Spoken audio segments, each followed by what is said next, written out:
A Beylik had been born, but it was no longer a dream with borders. There was a power growing in silence, an order spreading unnoticed, a system being built step by step. And now the Ottomans were no longer on the defensive. They were expanding. They were growing. They were moving toward the world. This is not the growth of a state. This is the birth of an empire. And now, history is beginning to change. Despite all these mounting pressures, the Ottoman Empire showed remarkable resilience. Periods of crisis alternated with periods of revival and reform. Guided in the second half of the 17th century by capable grand viziers from the KPRL family, imperial administration temporarily regained its effectiveness. Ahmed KPRL successfully completed the conquest of Crete, bringing an end to a decade-long struggle with Venice over the island. The empire's territorial reach continued to expand in certain areas. Even during the so-called period of decline, the Ottoman frontier pushed into Ukraine and Polish Lithuanian territory. Through dependent states like the Crimean Khanate, Ottoman influence extended all the way to the northern shores of the Black Sea. In 1683, Ottoman forces under Grand Vizier Kara Mustafa Pasha launched a major campaign against Vienna and came very close to capturing the Habsburg capital before being driven back by a coalition of European powers. But this failed siege proved to be a turning point. The counteroffensive launched by the Holy League, made up of Austria, Poland, Venice, and Russia, dealt the Ottoman armies a string of heavy defeats. The Treaty of Karlowitz in 1699, which ended the Great Turkish War, marked the empire's first major territorial loss. Hungary and Transylvania passed to Habsburg control. Venice gained territory in Greece, and Poland and Russia secured regions in Ukraine and the northern Black Sea. These defeats forced the Ottoman elite to confront the reality that traditional methods were no longer sufficient. The early 18th century saw the first systematic attempts at military and administrative reform, partly inspired by European models. During the Tulip era, under Sultan Ahmed III and his Grand Vizier Ibrahim Pasha, the empire established its first Turkish-language printing press, launched new military training programs, and sent its first Ottoman ambassadors to European capitals to study Western techniques firsthand. These early reform efforts produced mixed results. Conservative pushback from religious scholars and Janissary chorus members who felt their privileges were under threat frequently forced the new measures to be rolled back. The Patrona Hillah Revolt of 1730, for example, overthrew Ahmed III and brought the Tulip-era reforms to an end. This cycle of reform attempts followed by conservative backlash defined much of the 18th century, producing a halting and inconsistent process of modernization. The geopolitical environment grew increasingly difficult. Russian power expanded dramatically under Catherine the Great, putting direct pressure on Ottoman territories around the Black Sea. The devastating Russo-Turkish War of 1768 to 1774 ended with the Treaty of Kanarka. Russia gained access to the Black Sea, won territorial concessions in Crimea, and secured the right of passage for Russian ships through the strait. The most worrying provision was that the treaty gave Russia the right to protect Orthodox Christians within Ottoman territory, a clause that would serve as a convenient pretext for future intervention. Just as threatening was the rise of nationalist sentiment among the empire's subjects, particularly in the Balkans. Greek, Serbian, and Bulgarian cultural awakenings, fed by Enlightenment ideas filtering in from Europe, began challenging Ottoman authority. The French Revolution then accelerated the spread of nationalism and popular sovereignty, concepts that undermined the traditional imperial legitimacy. Rooted in dynastic and religious authority, Sultan Selim Tiga, who reigned from 1789 to 1807, grasped these growing threats and launched the most comprehensive reform program seen up to that point. The Nizam said it aimed to build a modern army, trained and equipped along European lines, restructure the tax system, and fundamentally overhaul provincial administration. Some progress was made, but Selim III ran headlong into a conservative coalition of janissaries, religious scholars, and traditional elites who felt the reforms threatened their privileges and Islamic traditions. A Janissary revolt in 1807 overthrew Selim III and very nearly wiped out the reform movement entirely. The most dramatic challenge to central Ottoman authority came from regional power centers that had taken advantage of the empire's weakening. to carve out semi-independent territories. In Egypt, an Albanian-born officer named Mehmed Ali Pasha seized power in the wake of Napoleon's French invasion. While nominally acknowledging the Sultan's authority, he built a modern army and navy, developed the Egyptian economy, and eventually became a threat to the Ottoman mainland itself. Similar strongmen emerged in different provinces of the empire, from Ali Pasha of Ioannina in Greece to Jetser Ahmed Pasha in Palestine. By the early 19th century, the Ottoman Empire was besieged by existential threats on multiple fronts. Ongoing military defeats continued to erode its territory and prestige. The Greek War of Independence, which began in 1821, won the sympathy and support of European powers who sided with the Greek cause.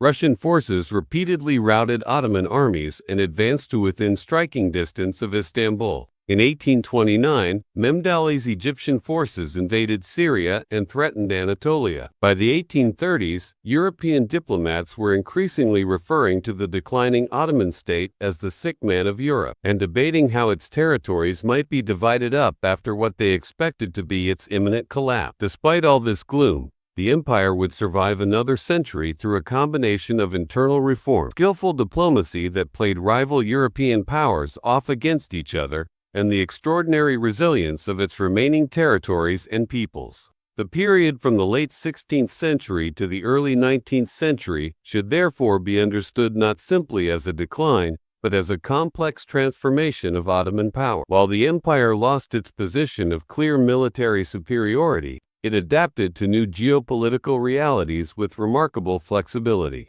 The Ottoman state evolved into a defensive, multi-ethnic polity, focused on protecting its territory from both external enemies and internal centrifugal forces. This transformation came at a heavy cost. Military defeats led to territorial losses and large-scale population displacements as Muslims fled advancing Christian forces. Economic hardships lowered living standards across many regions. Political instability hampered effective governance. Despite all these difficulties, the core Ottoman imperial system showed surprising durability. The governing institutions, the millet system, and the cultural patterns established during the Golden Age continued to adapt to changing circumstances rather than collapsing entirely. The traditional narrative of decline, with its implication of inevitable Ottoman collapse, doesn't fully capture this complex reality. A more accurate picture shows an empire confronting unprecedented challenges in a rapidly changing world.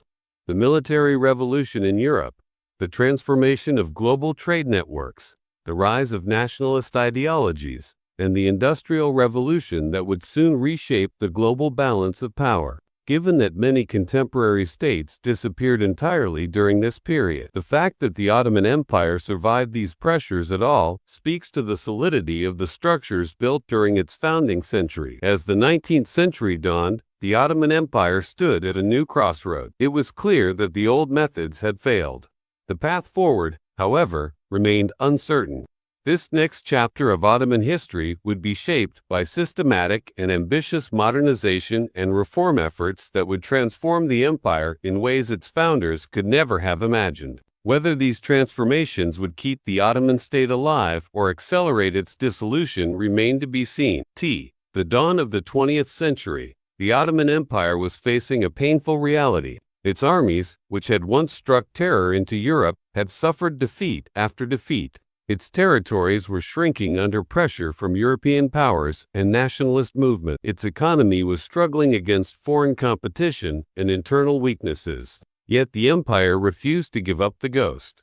Instead, it embarked on the most ambitious reform period in its history, trying to transform itself into a modern state capable of surviving in a rapidly changing world. This process truly began when Sultan Mahmud II came to the throne in crisis in 1808. The empire was grappling with revolts in Serbia and Greece, the growing autonomy of Mehmed Ali in Egypt, and Russian expansion along the Black Sea coast. At home, powerful provincial notables known as ions were operating as virtually independent actors in many regions, while the Janissary Corps remained determined to resist any meaningful military reform. Mahmud approached these challenges systematically, consolidating his authority before attempting sweeping changes. He first reached an accommodation with the ions through the Deed of Alliance, acknowledging their local power, while reconfirming their loyalty to Istanbul. He then laid the groundwork for an inevitable confrontation with the Janissaries by quietly building a small core force trained in European methods. That confrontation came in the summer of 1826 in what became known as the Auspicious Incident. When the Janissaries rose up against the new military formation, Mahmud was ready. He secured public support, obtained the approval of religious authority, and deployed loyal artillery units to bombard the Janissary barracks. Thousands were killed, and the corps was formally dissolved, removing the single greatest obstacle to military modernization. With the Janissaries out of the way, Mahmud accelerated reforms across multiple fronts. He built a new army based on European models, equipped with modern weapons, uniforms, and training methods. He restructured the central bureaucracy, replacing the traditional divan with specialized ministry. He overhauled tax collection, tackled corruption, and strengthened direct control over the provinces. Even wearing European-style clothing and having his beard trimmed in the Western fashion was a statement of his commitment to change. Mahmud's reforms laid vital ground, but external developments limited their immediate impact. The Greek War of Independence, backed by European powers, ended with the loss of southern Greece. Russia once again inflicted a heavy defeat in the War of 1828 to 1829, forcing territorial concessions and increased Russian influence. The greatest danger came from the rebellion of Mehmed Ali Pasha. His modernized army invaded Syria and threatened Anatolia, forcing Mehmed to seek Russian protection through the humiliating Treaty of Hnkr Iskalisi in Ebas-en-Sen. Despite these setbacks, the reform momentum survived Mahmud's death in 1839. His son, Abdülmecet I carried his father's legacy forward and expanded it with the famous Tanzimat reforms, meaning reorganization in Ottoman Turkish. Tanzimat began with the proclamation of the Imperial Edict of Gölhane that same year, and represented the most systematic attempt yet to modernize the Ottoman state and society. The Tanzimat reforms declared equality before the law for all Ottoman subjects, regardless of religion, guaranteed security of life and property, abolished tax farming, introduced regular military conscription, and established new secular courts alongside the traditional religious judicial system. Uneven in their implementation, these measures nonetheless redefined the relationship between the state and its subjects in revolutionary terms. Mixed courts handled cases involving foreign nationals. Judicial reforms culminated in 1876 with the enactment of the Mescel, which blended Islamic civil law with modern legal principles in the later Tanzimat period. The communications infrastructure expanded dramatically. Telegraph lines connected distant provinces to the capital, enabling more direct central control. Railways began linking major Ottoman cities, limited in coverage compared to European networks, but significant nonetheless. Steamship lines improved maritime connections. The first Ottoman newspaper was established, and a lively press opened up a new public space for political and cultural discourse. Despite censorship, the Tanzimat era also brought significant changes in foreign relations. The Crimean War in the mid-1850s temporarily reversed the empire's fortunes as Britain and France allied with the Ottomans against Russian expansion. The subsequent Treaty of Paris formally recognized the Ottoman Empire as part of the European state system and guaranteed its territorial integrity. Following this diplomatic success, the Reform Edict of 1856 once again declared and broadened the equality of all Ottoman subjects regardless of religion. These reforms, however, also generated new tensions within Ottoman society. Traditional religious scholars and conservative segments of the population viewed the westernizing innovations with suspicion, seeing them as capitulation to Christian powers and abandonment of Islamic principles. Many Muslims resented the equality granted to non-Muslim minorities, who benefited disproportionately from new economic opportunities through their connections with European merchants.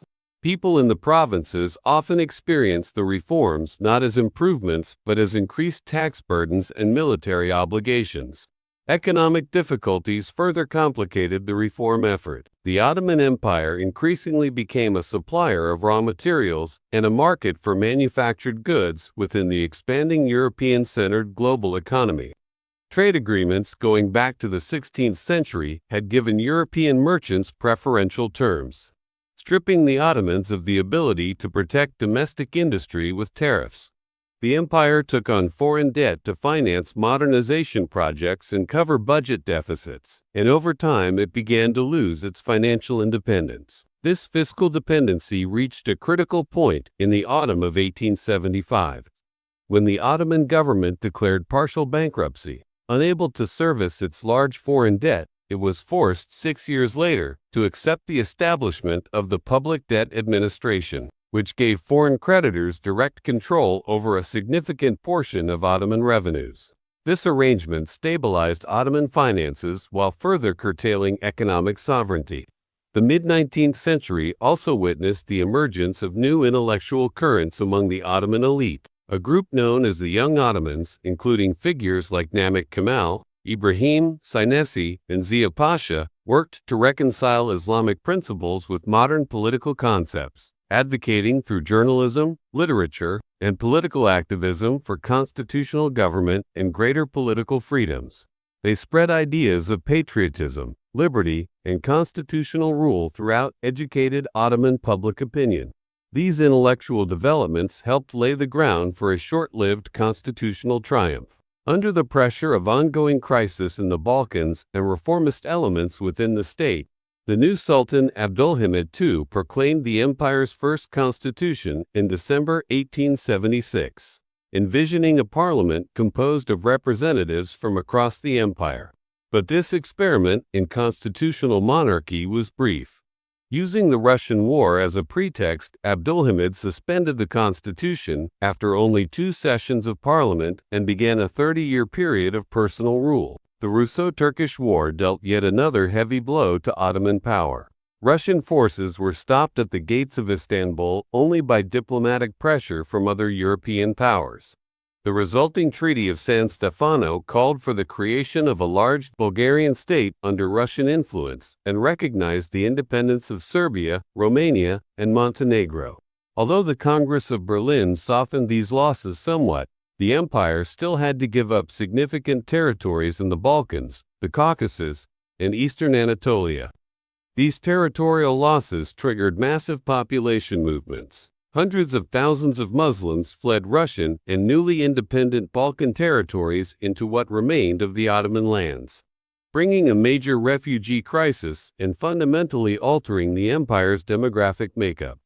Now compressed into a smaller area focused on Anatolia and the Arab provinces, the Ottoman state took on a more overwhelmingly Muslim character than at any previous point in its history. From 1876 until his removal from the throne in 1909. 33 years, Sultan Abdülhamid II developed a distinctive governing approach to these challenges. He continued administrative modernization and economic development. While setting aside the liberal political dimensions of the Tanzimat, he adopted a style of rule that centralized power, modernized infrastructure, emphasized Islamic religious identity, and relied on repressive measures to suppress opposition. Abdülhamid made effective use of modern technology to strengthen his control. He expanded telegraph networks to keep in direct contact with provincial officials. Photography was employed to document public projects and project imperial power. The railway system expanded significantly, improving both economic integration and military mobility. Educational reforms continued, producing a new generation of technically trained Ottoman administrators, officers, and specialists. The Sultan placed far more emphasis than his predecessors on his identity as the caliph and religious leader of Sunni Muslims. This pan-Islamist policy served multiple purposes. It strengthened the loyalty of Muslim subjects, positioned the empire as the protector of Muslims outside its own borders, and attempted to balance European influence through appeals to religious solidarity.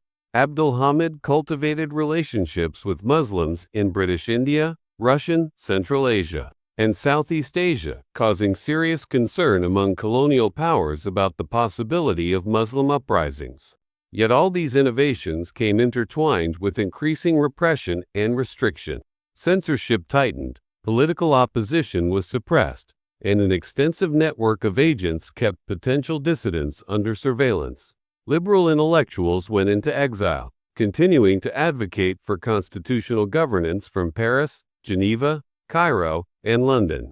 Ottoman embassies were tasked with monitoring these exiles, whose publications were smuggled back into the empire despite official bans. The most significant opposition movement to emerge during this period was the Committee of Union and Progress, known in the Western world as the Young Turks, which grew out of a student movement in the empire's military, medical, and war colleges.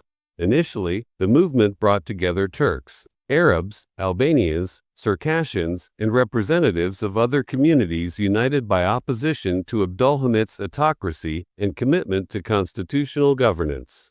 The Young Turks organized in exile communities and built secret cells that gradually extended into the officer corps across the empire. As political tensions escalated, demographic and economic transformations continued to reshape Ottoman society. Rural migrants streamed into the cities in search of economic opportunity, joined by refugees from lost territories. Istanbul, Izmir, Beirut, and Thessaloniki acquired modern infrastructure featuring tramways, gaslighting, and Western-style buildings. A developing middle class adopted European consumption patterns and cultural habits while maintaining a distinct Ottoman identity. The empire's religious and ethnic composition changed significantly due to territorial losses, refugee flows, and differing rates of population growth among communities. Muslims became an unambiguous majority, though significant Christian and Jewish populations remained, particularly in the cities and certain regions. These demographic shifts increasingly shaped policy debates about what Ottoman identity meant and what the future of the state should look like. Despite censorship, Ottoman intellectual life was buzzing with new ideas. Literature adopted European forms to engage with Ottoman realities. Newspapers addressed social and political issues through careful phrasing and historical allegory. Scientific works presented modern concepts alongside the Islamic intellectual tradition. Women writers like Fatma Ali Hanim began producing works that addressed gender relations and social questions from an Islamic perspective. As the 20th century approached, competing visions of the empire's future had become clearly defined among the educated elite. Ottomanism advocated for a civic identity that embraced all citizens regardless of religion or ethnicity. Islamism emphasized religious solidarity as the empire's core strength. Turkish nationalism, still in its early stages, increasingly foregrounded the Turkish language and culture as the foundation of the state. Western-oriented liberalism championed European-style modernization, while socialism was gaining followers in industrial centers and port cities. These ideological currents found expression through the growing opposition to Abdülhamid's rule. In the summer of 1908, tensions that had long been building finally snapped. Ottoman military units in Macedonia revolted against the central government under the leadership of young Turk officers. Faced with the prospect of civil war, Abdülhamid reluctantly reinstated the 1876 constitution and allowed elections for a new parliament. The Young Turk Revolution brought a brief burst of enthusiasm across the empire, with Muslims, Christians, and Jews celebrating together in public displays of constitutional patriotism. But the restored constitutional period quickly exposed deep fractures. Counter-revolutionary forces attempted to reverse the changes the following spring, briefly succeeding before being suppressed by constitutionalist troops from Macedonia. Abdülhamid was deposed in favor of his brother, Mehmed V, a constitutional monarch with limited powers. The Committee of Union and Progress transformed from a revolutionary organization into a political party that gradually tightened its grip on the government, acquiring increasingly authoritarian tendencies in the process. External crises made this turbulent period even more complicated. Austria-Hungary formally annexed Bosnia-Herzegovina, which it had been occupying since the Congress of Berlin. Italy seized Tripolitania and Cyrenaica, present-day Libya, in 1911–1912. The most devastating blow came from the Balkan Wars, which swept away almost all of the empire's remaining European territories, including Thessaloniki, briefly Edirne, and Albania. Of the empire's once vast European domain, Only a small strip of territory around Istanbul remained. These defeats weakened the Cup government but at the same time strengthened the more nationalist elements within it. Enver Pasha, Talat Pasha, and Semel Pasha emerged as the dominant trio who steered Ottoman policy in an increasingly Turkish nationalist direction. The early Young Turk movement's liberal, multi-ethnic vision gave way to a more centralized and Turkish-focused approach, one that alienated the Arab, Albanian, and other non-Turkish elites who had originally supported the constitutional revolution. As the 19th century gave way to the 20th, the Ottoman Empire had undergone profound transformation. Its territories had shrunk dramatically with the loss of the Balkans, North Africa, and parts of the Caucasus. Its population had become increasingly Muslim in character, concentrated in Anatolia and the Arab provinces. Its governance had modernized significantly, centralized bureaucracy, improved communications, expanded education, rationalized legal systems. Yet fundamental questions remained unanswered. Could the empire hold its remaining territories against European imperialism and growing nationalist movements? Could the constitutional system evolve toward genuine democracy, or would it revert to authoritarian rule? Could Ottoman identity survive as a unifying force, or would religious and ethnic divisions win out? And most urgently, what position would the empire take in the escalating tensions among European powers that were about to turn into a world war? In the summer of 1914, as Europe was heading toward catastrophe, the Ottoman Empire stood at a fork in the road. Despite the label, "Sick Man of Europe," it had survived a century of crisis through adaptation and reform. But the greatest test was still to come, and the fateful decisions Ottoman leaders would make would determine not only the shape of the empire but of the modern Middle East itself. On a warm summer day, two ships appeared on the Istanbul horizon. The German battlecruiser Goeben and the light cruiser Breslau, with the British Royal Navy hot on their heels, were seeking refuge in Ottoman waters. The arrival of these ships changed the course of history. Ottoman leaders allowed the vessels through the Dardanelles in violation of neutrality rules, renamed the Yavuz Sultan Selim and Midili, and sold to the Ottoman Navy in name only, while their German crews donned fezzes and played the part of Ottoman sailors. These warships symbolized how the empire was drawn toward the Allied powers in the opening days of the First World War. Yet this had not been the Ottomans' first choice. When war broke out in Europe in August 1914, the initial Ottoman stance was neutrality. The empire had emerged exhausted from the Balkan Wars just a year earlier, had lost almost all its remaining European territory, and had been forced to deal with a massive refugee crisis as Muslims fled advancing Balkan armies. The army, the economy, and public morale all needed time to recover. On top of that, the traditional Ottoman diplomatic strategy had always been to play rival European powers off against each other rather than tying itself tightly to a single bloc. Even so, several factors pushed the empire toward Germany. The triumvirate dominating Ottoman politics, Enver Pasha, Talat Pasha, and Semel Pasha, harbored deep distrust of Russia, Britain, and France. Russia's historic ambitions over the Turkish Straits remained a persistent threat. Britain had occupied Ottoman, Egypt, and France had its eyes on Syria. Moreover, shortly before the war, Britain had seized two Ottoman battleships that were under construction in British shipyards, vessels financed through public subscription, and loaded with national pride. Germany, meanwhile, had carefully built up its friendship with the Ottomans through investment, military advisors, and railway construction, most notably the Berlin-to-Baghdad Railway.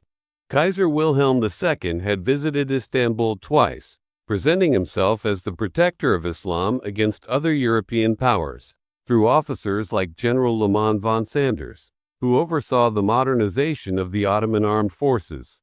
German diplomatic and military influence in Istanbul had been steadily growing. The most decisive factor, though, was the personal conviction of Enver Pasha the Young, energetic minister of war, who had emerged as the empire's most powerful figure. Educated in Germany and deeply admiring of German military efficiency, Enver believed Germany would ultimately win the war. He saw an alliance with the Central Powers as the empire's best chance of survival, and of recovering lost territories. On the second day of August 1914, while many cabinet members remained unaware of what was happening, he signed a secret Ottoman-German alliance. The final step toward war came in late October 1914, when Ottoman warships, including the former Goeben, bombarded Russian ports on the Black Sea under the command of German officers. Russia declared war on the Ottoman Empire on November 2nd. Britain and France followed shortly after. The Ottomans formally entered the conflict on November 14th, with the Sultan Caliph declaring jihad against the Entente powers. The call found little of the expected resonance, either within the empire or beyond its borders. And so began the most devastating war in Ottoman history, a multi-front conflict stretching from the snowy mountains of the Caucasus to the scorching deserts of Arabia. From the waters of the Dardanelles to the banks of the Suez Canal, it would end with the dissolution of the empire. Ottoman forces would face the combined might of the world's greatest empires, and they would be put to an extreme test. The conflict started catastrophically for the Ottoman Empire. Enver Pasha personally led an ambitious winter offensive in the Caucasus against Russian forces, hoping to recapture lost territories and perhaps spark an Islamic uprising across Central Asia. The campaign ended in disaster at Sarika Muk in the winter of 1914-1915. Brutal conditions and Russian resistance destroyed an entire Ottoman army. Of the 90,000 soldiers who had set out on the campaign, fewer than 15,000 returned. Thousands had frozen to death in the mountain passes. This defeat had profound consequences. The collapse of Ottoman defenses in eastern Anatolia opened the way for a Russian advance, supported by some local Armenian groups who hoped that a Russian victory might bring Armenian independence. The government ordered the deportation of the Armenian population from the war zone to Syria, citing military necessity as the justification. What followed was the darkest chapter of late Ottoman history. The deportation quickly turned into a campaign that resulted in the deaths of hundreds of thousands of Armenians through massacres, death marches, and deliberate exposure. The exact figures remain a subject of historical and political dispute, but the scale of the tragedy is beyond doubt. The Ottoman government argued that these were the unintended consequences of wartime measures. Yet the evidence of centrally organized mass killings has led many historians and governments to classify these events as genocide. Some Ottoman and Kurdish officials tried to protect local Armenians. Many ordinary Muslims sheltered Armenian neighbors at great personal risk. But these humane efforts could not prevent the wider catastrophe. While tragedy deepened on the Eastern Front, a different drama was unfolding at the Dardanelles. British and French planners devised an ambitious operation to force the strait, knock the Ottoman Empire out of the war, and open a supply route to Russia by capturing Istanbul. The campaign opened in March 1915 with a naval assault, but Ottoman minefields and coastal batteries drove the Allied fleets back. The Allies then launched an amphibious landing on the Gallipoli Peninsula in April 1915. What was designed as a swift operation turned into a bloody stalemate lasting 9 months. Ottoman defenders under Mustafa Kemal, then a relatively unknown officer, held their ground against forces from Britain, France, Australia, and New Zealand. The campaign ultimately failed. Allied forces withdrew in the final weeks of 1915 and early January 1916, having suffered more than 250,000 casualties. Ottoman casualties were even heavier, but they had won a significant defensive victory, boosted national morale, and written Mustafa Kemal into history as a military hero. Further south, in February 1915, Ottoman forces struck toward the Suez Canal to cut what they hoped would be Britain's imperial lifeline. The attack was repulsed, but it forced Britain to keep significant forces in Egypt rather than deploying them to the Western Front. A second, larger assault the following year also failed, after which British forces began pushing into Ottoman Palestine. In Mesopotamia, British forces advancing from Basra initially achieved success and captured Baghdad in March 1917. But the previous year, Ottoman forces had dealt the British a serious blow at Kutho, where an entire British army was forced to surrender after a 5-month siege. Together with Gallipoli, this victory showed that despite its general weakness, the Ottoman military was still capable of effective resistance. Perhaps the most consequential development for the empire's future came with the Arab Revolt, which broke out in the early summer of 1916. Sharif Hussein bin Ali of Mecca, driven by both Arab nationalist aspirations and British wartime promises of independence, rose up against Ottoman rule in the Hejaz. While the revolt's immediate military impact was limited, its symbolic significance was undeniable. Supported by Lawrence of Arabia and Arab nationalist intellectuals, it offered a vision of post-Ottoman political organization based on Arab identity rather than Islamic unity or Ottoman patriotism. The revolt also reflected deepening fractures between the increasingly Turkish nationalist Cup regime and Arab elites. The government's centralizing policies, Turkish linguistic nationalism, and wartime security measures had alienated many Arab leaders who had originally supported Ottoman constitutionalism. Although British and French encouragement turned out to be insincere, the appeal to Arab aspirations found fertile ground in this growing disillusionment. Meanwhile, ominous developments in international diplomacy were shaping the Ottoman Empire's fate over its head. The secret Sykes-Picot Agreement of 1916 outlined how Britain and France planned to divide Ottoman Arab territories into spheres of influence between themselves. The Balfour Declaration of November 1917 publicly committed Britain to supporting the establishment of a national home for the Jewish people in Palestine. These arrangements, revealed after the Bolshevik Revolution, contradicted the promises made to Arab leaders and deeply alarmed Ottoman officials. By late autumn of 1917, the cumulative weight of years of war had brought the Ottoman Empire to its knees. Military casualties were approaching 1 million. Economic conditions had deteriorated dramatically, with the forced requisitioning of foodstuffs producing widespread famine. Disease was spreading through populations weakened by malnutrition. Inflation had rendered money nearly worthless. The government resorted to increasingly authoritarian measures to maintain control, deepening public alienation.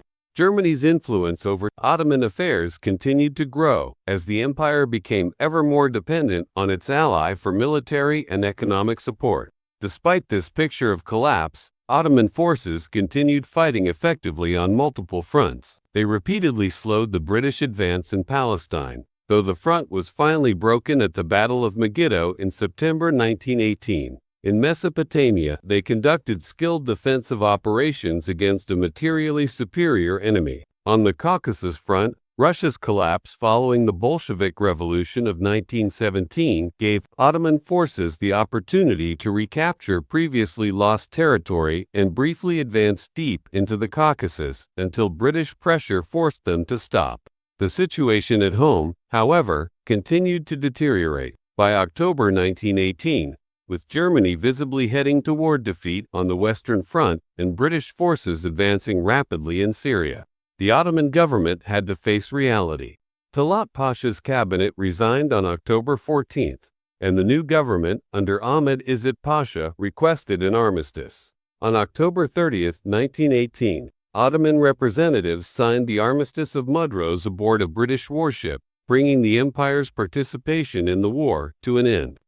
The armistice terms were harsh but vague, leaving the Allies broad room for intervention. British, French, Italian, and Greek forces soon occupied various Ottoman territories, including parts of Anatolia. Istanbul itself came under Allied occupation. Foreign warships anchored in the Bosphorus, and international troops patrolled the capital's streets. The Sultan and his government continued to function, but under foreign oversight and with severely limited authority. The post-war settlement imposed on the Ottoman Empire took shape in the Treaty of Sevres, signed on August 10, 1920. The document effectively dismembered what remained of the empire. The Arab provinces were separated as mandates under British and French administration. Eastern Thrace and the area around Izmir were handed to Greece. The Turkish Straits were placed under international control. An independent Armenian state was to be established in eastern Anatolia. The Kurds were promised autonomy that could lead to independence. International financial controls would manage what remained of Turkish finances. the remnant of the Turkish state would be confined to interior Anatolia, effectively reducing it to a European protectorate. But events had already moved past this settlement. While the Sultan's government in occupied Istanbul submitted to Allied dictates, a resistance movement was taking shape in the Anatolian interior. Its leader was Mustafa Kemal, the hero of Gallipoli, who had been sent to Anatolia by the Istanbul government to restore order, but instead began organizing nationalist resistance. Landing in Samsun on May 19, Mustafa Kemal quickly made contact with other nationalist officers and civilian leaders. He convened a series of congresses in Erzurum and Sivas, laying out a platform of territorial integrity and national independence before the public. When the Istanbul government, bowing to Allied pressure, shut down the Ottoman Parliament in early 1920, Kemal established a rival Grand National Assembly in Ankara on April 23, 1920, effectively creating a situation of dual government. The Greek landing in May 1919, accompanied by violence against the Turkish population and legitimized by the Allies, inflamed nationalist sentiment. As Greek forces pushed inland, the Turkish national movement found the defining cause around which it could rally. The Sultan's government, having lost credibility by collaborating with the occupiers, was losing the respect of the broad public. While Mustafa Kemal's resistance steadily gained stronger support, the Turkish War of Independence that followed was a complex conflict with multiple dimensions. Nationalist forces fought directly against Greek, Armenian, and French troops while diplomatically working to drive wedges between the Allies and win the support of the Soviet Union. Military successes by the Ankara government against the Armenians in the east and the French in the south, combined with growing war weariness in Britain and France, gradually shifted the diplomatic balance. The decisive phase came in the Greco-Turkish War, which stretched from May 1919 to September 1922. After initial Greek offensives pushed close to Ankara, Turkish nationalist forces under Mustafa Kemal launched a major counteroffensive in August 1922. Within weeks, they recaptured Izmir and drove Greek forces entirely out of Anatolia, ending the immediate military threat to Turkish independence. A separate confrontation with Britain over the neutral zone of the Turkish Straits loomed, but was averted through diplomacy and concluded with the Armistice of Medunia in October 1922. These nationalist victories effectively rendered the Treaty of Sèvres null and void.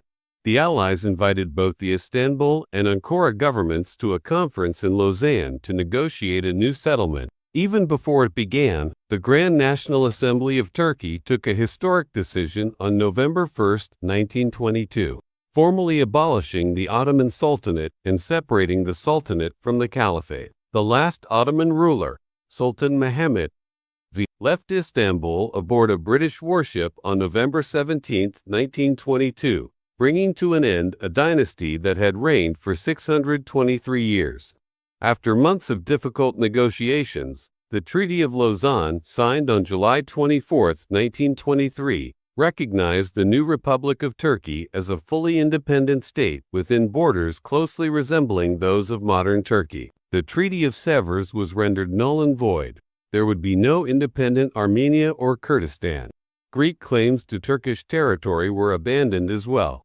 In return, Turkey gave up its claims to former Ottoman territories in the Middle East and agreed to a population exchange with Greece that would profoundly transform the demographic makeup of both countries. The Sultanate had been abolished and the new treaty secured.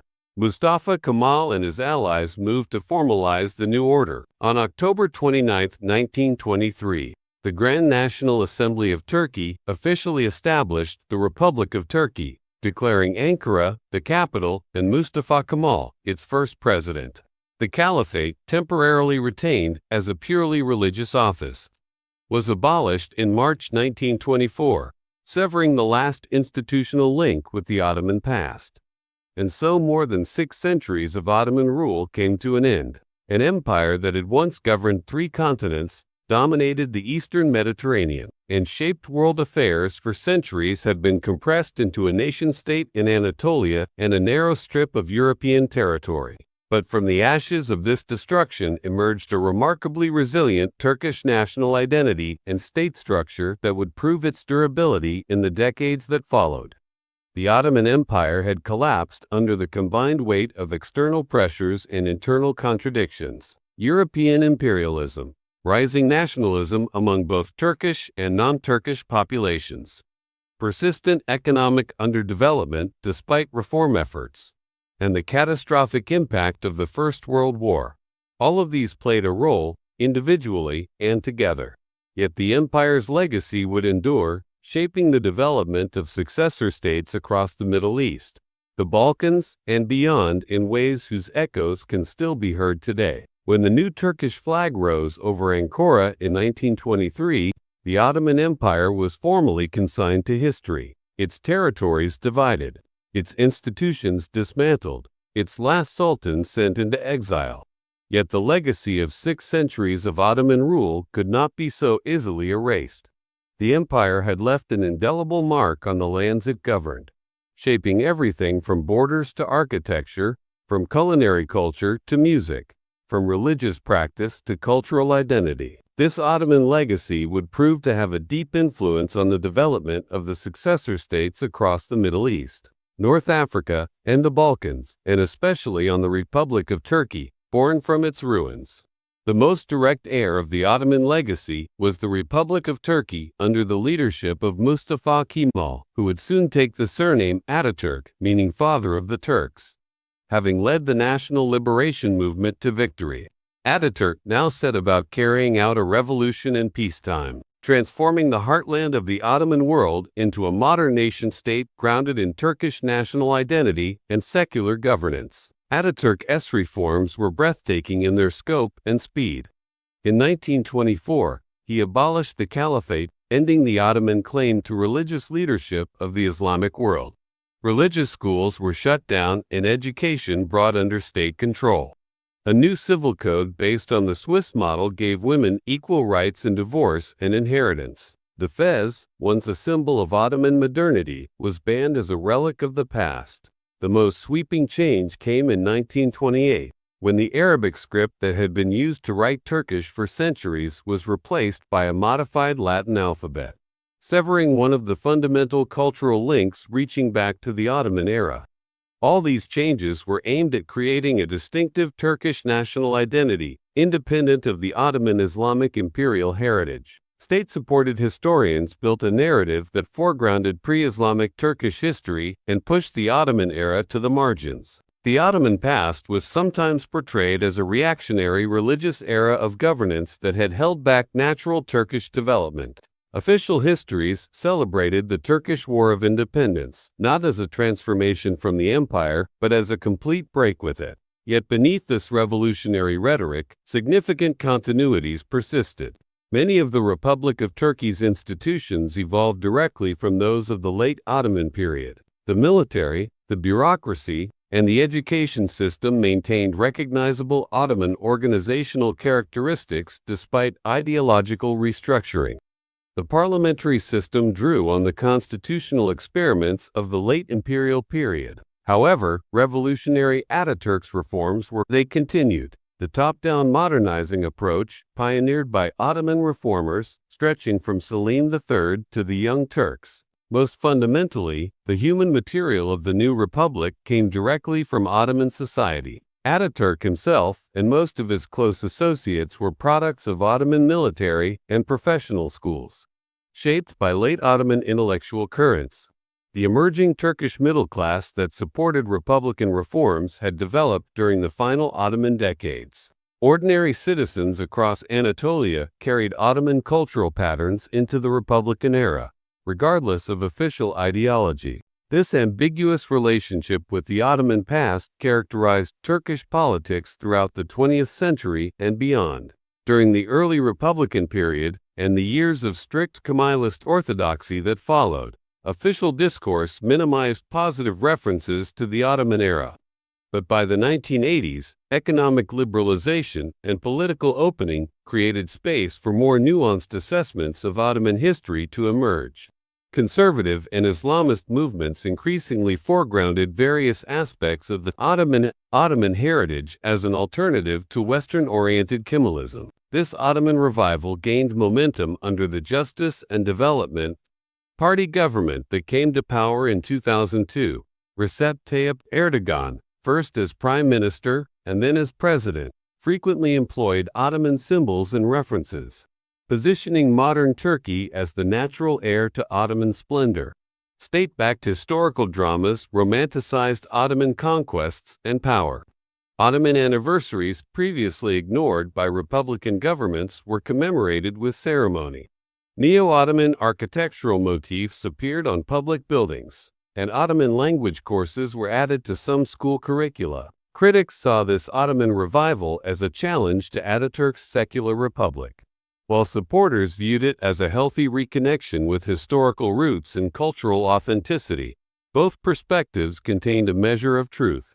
The Ottoman past offered a rich source of symbols and traditions that could be selectively deployed to serve a range of contemporary political projects, from religious conservatism to geopolitical assertiveness. Beyond Turkey's borders, other successor states developed their own complicated relationships with the Ottoman legacy. In the Balkans, where Ottoman rule had lasted for centuries, national narratives typically portrayed the Ottoman period as a foreign occupation, an era of suppression that had interrupted the natural development of these nations. Yet Ottoman influence remained visible everywhere in food, music, architecture, and vocabulary. Balkan Muslims in Bosnia, Albania, and North Macedonia tended to look more favorably on the Ottoman era as a period when their communities had flourished, while other nationalist narratives sought to suppress this legacy.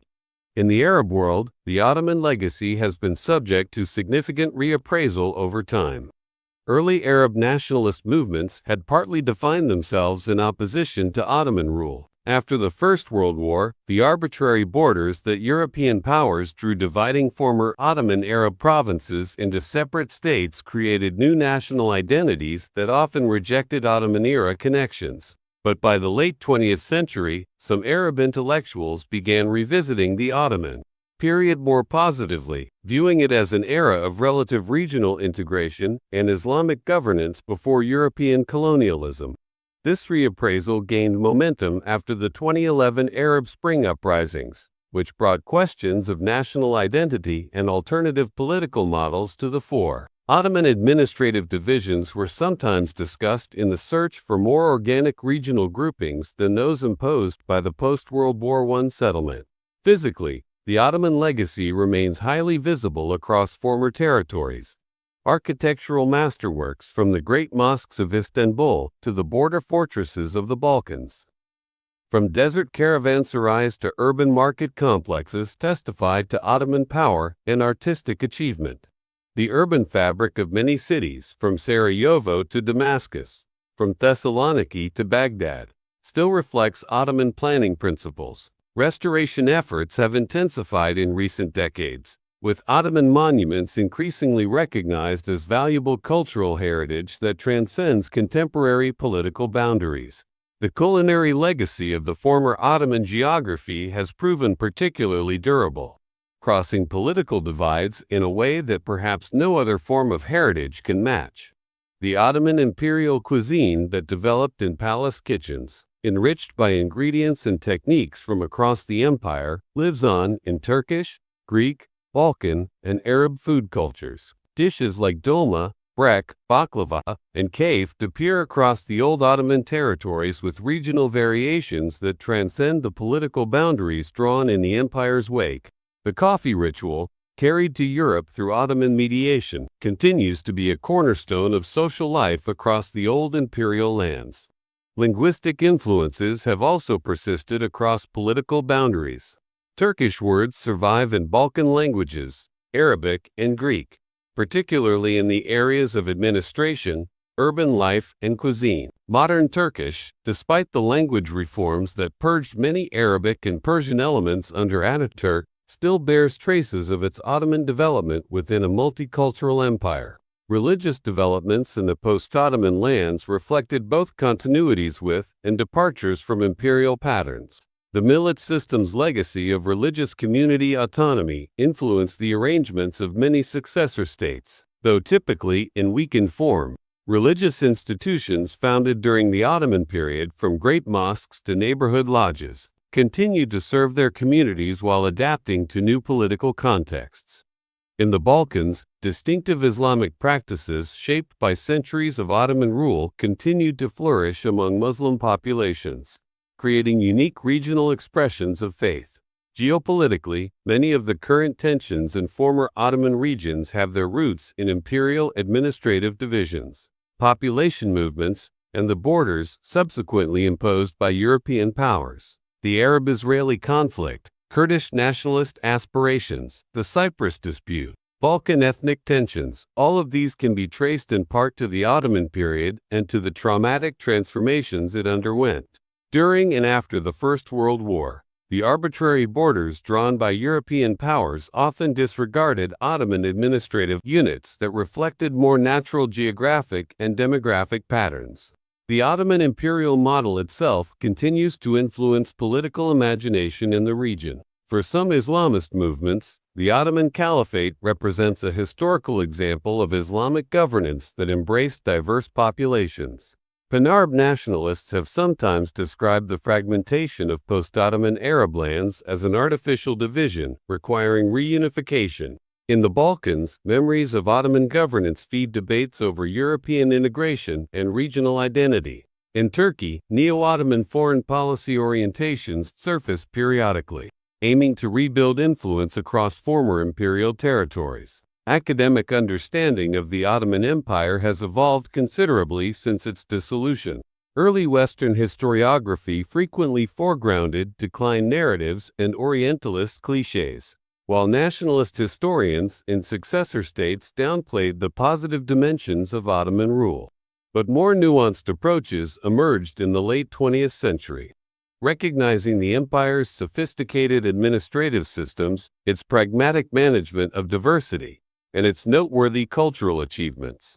Access to Ottoman archives, advances in translating Ottoman Turkish sources, and interdisciplinary approaches have fundamentally transformed scholarly understanding of Ottoman history.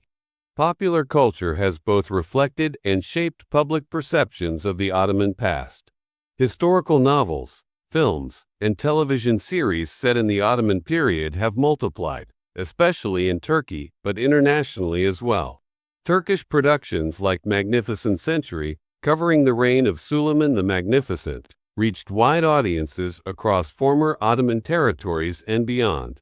Despite historical inaccuracies and contemporary political controversies, these cultural products often tell us more about present concerns than historical realities, but they also feed genuine public interest in Ottoman history. Tourism has also contributed to forging new connections with the Ottoman heritage.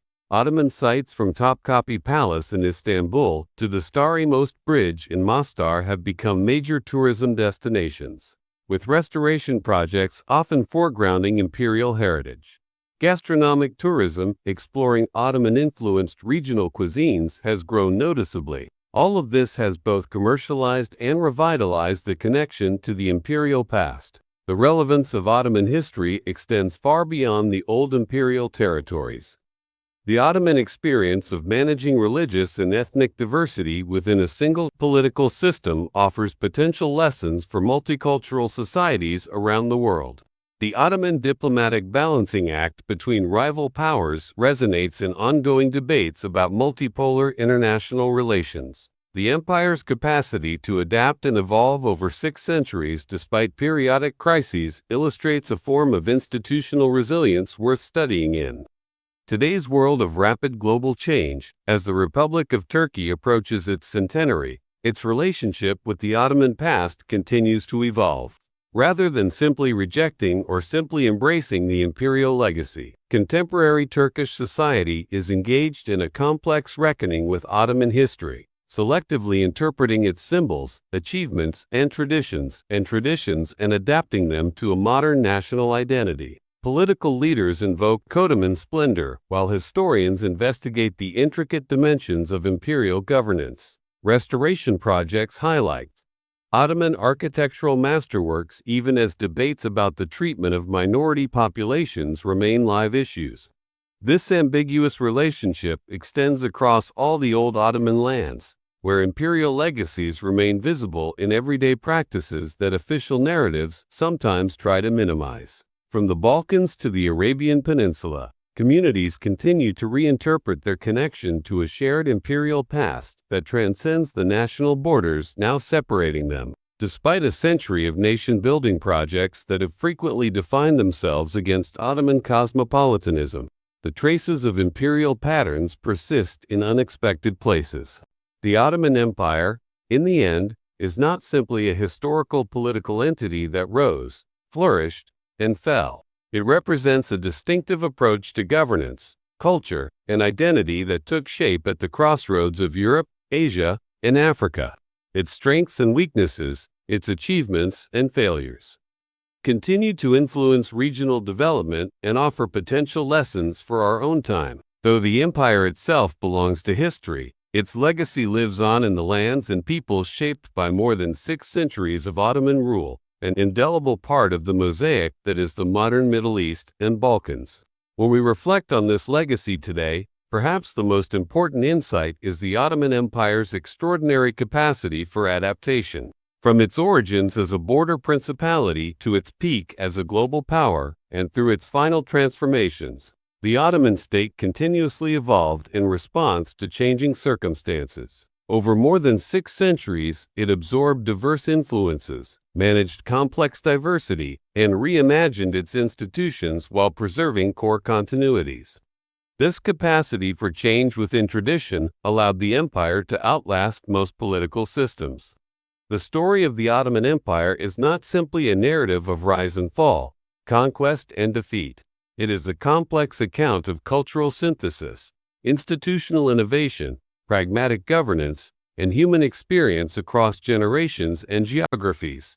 This legacy cannot be reduced to simple judgments or contained within national boundaries. It lives on in the languages people speak, the food they eat, the buildings they inhabit, the faiths they practice, and the identities they construct. In Istanbul, once Constantinople, and before that Byzantium, the physical embodiment of this legacy becomes visible in monuments like Hagia Sophia, Byzantine Cathedral, Ottoman Mosque, Secular Museum, and Mosque, once again.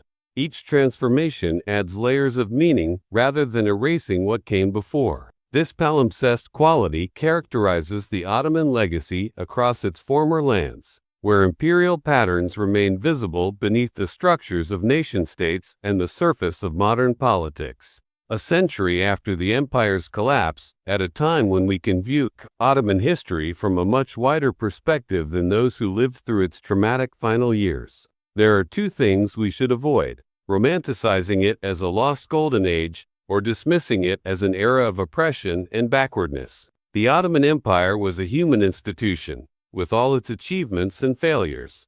Its story deserves to be understood in full dimension, not as a prologue to the nation-states that followed, but as an important chapter of world history with continuing relevance for our present and our future. From frontier tribe to world power to memory, the story of the Ottoman Empire traces an arc that is almost mythological in its scope and symmetry. A small group of Turkish horsemen, inspired by a chief's dream, became one of history's most enduring political structures, then dissolved in the wreckage of the First World War. 6 centuries of history across 3 continents, and countless human lives. What remains when an empire fades? The borders drawn in its absence still shape our world, creating nations where provinces once stood. The wounds of its final years still ache in living memory, giving life to unresolved conflicts and grievances generations later. The descendants of its former subjects, now scattered across dozens of modern states, carry fragments of the legacy in their languages, their cuisines, and their customs. In Istanbul, the empire's last capital, Ottoman ghosts make themselves felt at every glance. Minarets and domes punctuate the skyline, the architectural signature of imperial ambition and faith. In the Grand Bazaar, merchants continue selling their goods in spaces first established by Mehmed the Conqueror. Along the Bosphorus shore, Wooden waterfront mansions from the 18th and 19th centuries carry to the present day the same sea breeze that once cooled Ottoman pashas and poets. But the Ottoman legacy reaches far beyond Turkey. In Sarajevo, Ottoman bridges still span the Miljacka River, silent witnesses to centuries of history, including the assassination that ignited the First World War. In Jerusalem, the walls built by Suleiman the Magnificent still encircled the Old City, embracing the holy sites of three religions. In Cairo, Ottoman-era mosques and mansions stand amid a bustling metropolis. In Athens, Thessaloniki, and countless Balkan towns, Ottoman architectural elements persist despite a century of nationalism's attempts to erase them. The culinary legacy of the old Ottoman geography, perhaps the most accessible of all legacies, crosses political divides in a way that perhaps nothing else can. The Ottoman imperial cuisine that developed in palace kitchens, enriched by ingredients and techniques from across the empire, lives on in Turkish, Greek, Balkan, and Arab food cultures. Dishes like dolma, brek, baklava, and kefir, with regional variations across political borders traced in the empire's wake. The coffee ritual, carried to Europe through Ottoman mediation, continues to anchor social life across the old imperial lands. More subtly, but perhaps more durably, Ottoman governing philosophy left lasting imprints on successor states. Central bureaucracy, the balance between religious and secular authority, approaches to managing diversity, and the relationship between urban centers and the countryside all carry traces of Ottoman patterns. However, much official narratives deny this continuity. The millet system's approach to accommodating religious difference offered, despite its hierarchical nature, an early model of pluralism that influenced later multicultural governance frameworks. The Ottoman Empire's long engagement with Europe transformed both sides. The empire played different roles: enemy, trading partner, exotic other, object of intervention. While European identity was partly formed in opposition to the Ottoman threat, even as it selectively adopted Ottoman cultural elements. From coffee to the tulip, Ottoman modernization drew heavily on European models, while adapting them to an imperial context. This complex mutual interaction continues to shape debates about Turkey's place in Europe and the broader question of civilizational boundary. For historians, the Ottoman Empire offers a fascinating case study in imperial longevity and adaptive capacity. How did a state maintain legitimacy and effectiveness across such vast territories and such diverse populations for centuries? How did it balance tradition with innovation, religious authority with practical governance, central control with local autonomy? Why did reform efforts ultimately fail to prevent the empire's collapse? These questions continue to fascinate scholars and offer potential insights for understanding other complex political systems. For ordinary people living in the former Ottoman lands, the imperial legacy operates at different levels of consciousness. Sometimes it surfaces explicitly in heritage tourism or nationalist rhetoric. Sometimes it lives in unconscious cultural patterns or family history. Genetic studies reveal the complex population mixing that occurred under Ottoman rule, undermining subsequent nationalist myths of ethnic purity. Archaeology and architectural research continue to find physical evidence of Ottoman presence, even in places where it has been subsequently downplayed or denied. The collapse of the Ottoman Empire coincided with the birth of the modern Middle East, with all its current problems intact.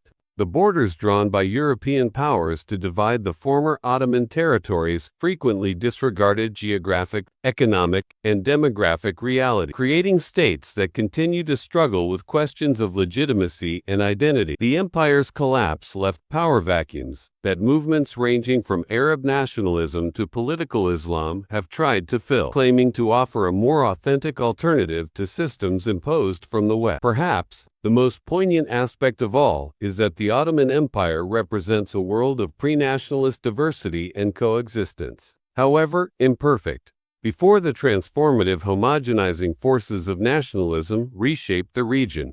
Ottoman cities contained mosaics of languages, religions, and cultures in daily interaction. Markets were Turkish, Arabic, Greek, Armenian, Ladino, and countless other languages intermingled. Neighborhoods where mosques, churches, and synagogues stood side by side. Governing systems that recognized group identities rather than imposing a uniform citizenship. This cosmopolitan reality, with all its inequalities and tension, stands as a point of confrontation with later nationalist simplification. The Ottoman past lives on as the muezzin's voice echoes off ancient silhouette, as craftsmen practice arts handed down across generations, as families gather around tables set with dishes prepared from recipes that filtered down through imperial kitchens. Neither fully embraced nor entirely rejected. This legacy represents a complex inheritance with which successor societies continue to reckon, a ghost so woven into the fabric of regional identity that it cannot be exorcised. The empire now sleeps in history, its sultans and subjects, its conquests and defeats, its magnificence and its tragedies arrayed among museum exhibits and academic debates. Yet in countless visible and invisible ways, the Ottoman patterns persist, shaping the contours of contemporary life across an enormous geography. The old lands may now be filled with nation-states flying different flags, but beneath these modern structures, the deep currents of Ottoman influence continue to flow. Our journey through Ottoman history ends here, not with a definitive verdict, but with the door opening onto deeper understanding. The empire was neither the romantic Eastern fantasy of some Western narratives, nor the unalloyed dark age of some nationalist rhetoric, nor the perfect Islamic state that religious revisionism sometimes imagines. It was a human institution, with all its achievements and failures. Its story deserves to be told, neither with nostalgic longing, nor with simple condemnation, but with the nuance and respect that 6 centuries of human experience demand. As the sun sets over the Bosphorus, where Europe almost touches Asia, where Constantine built his new Rome, where Mimbe constructed his Islamic capital, as the waters carry whispers of history from the Black Sea to the Mediterranean, perhaps for a brief moment we can grasp both the grandeur and the humanity of this extraordinary empire, an empire that rose, flourished, and faded, leaving an indelible mark on the world we inhabit.